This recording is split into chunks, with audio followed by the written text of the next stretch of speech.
The bustle on this catwalk all started from the hustle in a Wellington Fashion Tech classroom.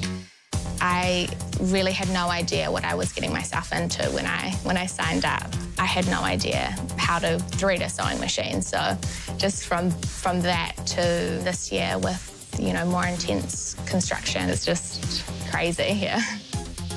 Her name is Olivia Dunn. She's Samoan, and despite only starting Fashion Tech 2 years ago, she's already stitched her way to the top. She was selected to showcase her work in the Resine Colour Catwalk at New Zealand Fashion Week earlier this year. I didn't really understand how intense it was going to be, even from watching the other years do it. And it's, for most of us, our first proper brief, our first opportunity to design something for someone, and it's an incredible opportunity as well to have our work chosen for New Zealand Fashion Week.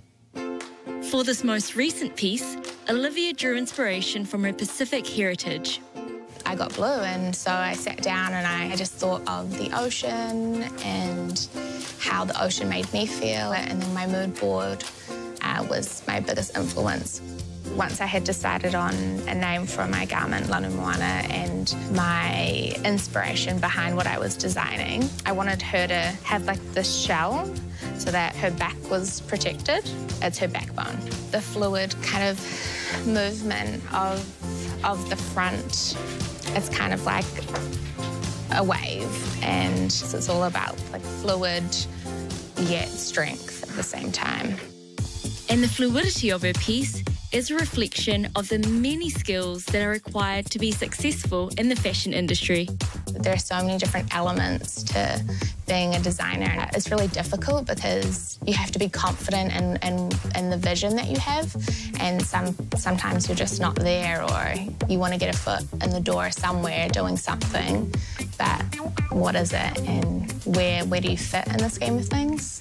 So beyond the sewing machine, this young designer plans to add more strings to her bow. Eventually, I would like to have some sort of creative space. It doesn't matter if it's sewing or pottery or jewellery making, just a space that I can learn, other people can learn. You get to see people create from the very beginning, from pattern making through to construction. So it's part of people's personalities. It's part of what you get to, you dress yourself every day, and it's like, a reflection of yourself.